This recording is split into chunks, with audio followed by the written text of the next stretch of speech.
બનાસકાંઠાથી સમાચાર છે કે જ્યાં જિલ્લાના પાલનપુર ખાતે આવેલા જિલ્લા પંચાયતનું બહુમાળી મકાન જર્જરિત હાલતમાં છે। આ કારણોસર જિલ્લા પંચાયતની અંદાજે 21 જેટલી કચેરીઓ શહેરના અલગ અલગ વિસ્તારોમાં ખસેડી દેવામાં આવી છે, પરંતુ આ અંગે અગાઉથી કોઈ જાહેર સૂચના કે જાહેરાત ન આપવામાં આવતા અરજદારો ભારે મુશ્કેલીમાં મુકાયા છે। ધાનેરા, કાંકરેજ, દાંતા જેવા દૂરના તાલુકાઓમાંથી આવતા અરજદારો રોજબરોજ અહીંયા ધક્કા ખાઈ રહ્યા છે। આ ફેરફાર અંગે સામાન્ય નાગરિકો કે અરજદારોને કોઈ લેખિત સૂચના કે માહિતી બોર્ડ લગાવવામાં આવ્યું નથી। પરિણામે અરજદારો પહેલા જૂની જિલ્લા પંચાયત કચેરીએ પહોંચે છે અને ત્યારબાદ નવી કચેરી શોધવામાં આખો દિવસ વેડફવો પડે છે। એક તરફ તંત્ર સુરક્ષાના કારણો બતાવે છે અને બીજી બાજુ માહિતીના અભાવે અરજદારો પરેશાન થાય છે। હવે જોવાનું એ રહેશે કે જિલ્લા પંચાયત દ્વારા વહેલી તકે જાહેર સૂચનાઓ, માહિતી બોર્ડ કે હેલ્પ ડેસ્ક ક્યારે શરૂ કરવામાં આવે છે। બનાસકાંઠા જિલ્લા પંચાયતની કચેરી બહુ જૂની હોવાથી જે પોડા પડે છે એને લઈ અને જે ઓફિસો અલગ અલગ જગ્યાએ ટ્રાન્સફર કરી છે, તો ખરેખર અરજદારો જે આવે છે એમને અલગ અલગ ઓફિસના કામ હોય તો અલગ અલગ ધક્કા ખાવા પડે છે। શિક્ષણનું કામ હોય તો લક્ષ્મીપુરા જવું પડે, ખેતીવાડીનું કામ હોય તો અન્ય જગ્યાએ જવું પડે।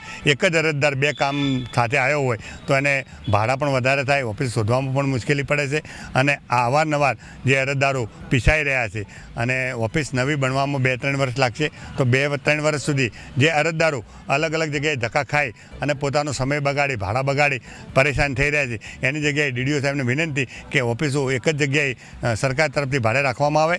જિલ્લા પંચાયત બિલ્ડિંગ જર્જરિત હોવાના કારણે બે માળના જે પણ ઓફિસો હતી એ અન્ય જગ્યાએ શિફ્ટ કરવામાં આવી છે।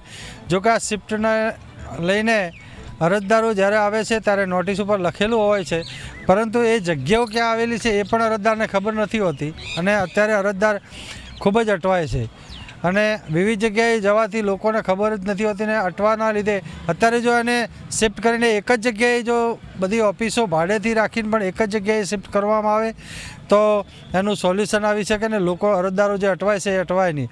આ જિલ્લા કચેરીમાં 4 થી 5 વખત આવી ગયો પણ કોઈ કામ થતું નથી અને ઓફિસની જગ્યા બદલેલી છે, અમને માહિતી નથી કે કઈ જગ્યાએ છે, તો કોઈક અમારા માટે એવું કરો કે આ જગ્યાએ ઓફિસ છે તો અમારે ધક્કા ખાવા ના પડે અને આજે કામથી આવ્યો છે હજી સુધી કામ થયું નથી। બનાસકાંઠાના મુખ્યાલય પાલનપુર ખાતે જે જિલ્લા કચેરી આવેલી છે, જિલ્લા પંચાયતની અનેક કચેરીઓ છે તે અત્યારે અન્ય સ્થળે ખસેડવામાં આવી છે, જેનું કારણ છે કે જે જિલ્લા પંચાયત છે વર્ષો જૂની છે ને અતિ જર્જરિત હાલતમાં હોવાથી તમામ જે કચેરીઓ છે તે અત્યારે અન્ય સ્થળે ખસેડવામાં આવી છે। એટલે કે જે અત્યારે શિક્ષણ વિભાગ હોય, ખેતીવાડી હોય અથવા અન્ય કોઈ પણ જે કચેરીઓ હોય અન્ય સ્થળે ખસેડવામાં આવવાથી અત્યારે જે ગ્રામીણ વિસ્તારમાંથી જે લોકો આવતા હોય છે તેમને ખૂબ જ મુશ્કેલી પડી રહી છે। એટલે કે અહીંયા જે ગ્રામીણ અથવા તાલુકા વાઇઝ જે અરજદારો અહીંયા આવતા હોય છે તેમને ખૂબ જ મોટી તકલીફ પડી રહી છે।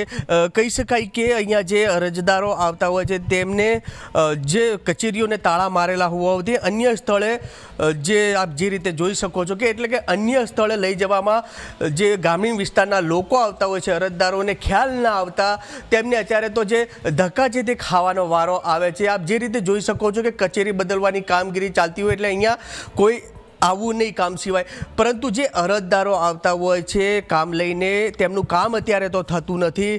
મહત્ત્વનું કહી શકાય કે અલગ અલગ વિભાગની અહીંયા જે 25થી પણ વધુ જે કચેરીઓ આવેલી છે ને કચેરીઓના અલગ અલગ કામ લઈને જે અરજદારો છે તે આવતા હોય છે। મહત્ત્વનું કહી શકાય કે જે અરજદારોને અત્યારે અહીંયા આવવામાં ખૂબ જ મોટી મુશ્કેલી પડી રહી છે, એટલે કે અહીંયા આવીને રિટર્ન પાછું તેમના ઘરે જવું પડતું હોય છે। અન્ય સ્થળની જે જગ્યા છે તે દૂર હોવાથી તેમને જોયેલી ન હોવાથી ખૂબ જ હાલાકી ભોગવવી પડી છે। એટલે અત્યારે તો તમામ જે ગ્રામીણ વિસ્તાર એટલે કે જે ધાનેરા હોય, કાંકરેજ હોય તેવા દૂર દૂરથી જે લોકો આવતા હોય છે તેમને નારાજ થઈને, નિરાશ થઈને અત્યારે તો અહીંથી રિટર્ન થવાનો જે વારો છે તે આવી રહ્યો છે। કેમેરા પર્સન જીતુ સોલંકી સાથે રતનસિંહ ઠાકોર, ન્યૂઝ કેપિટલ, બનાસકાંઠા।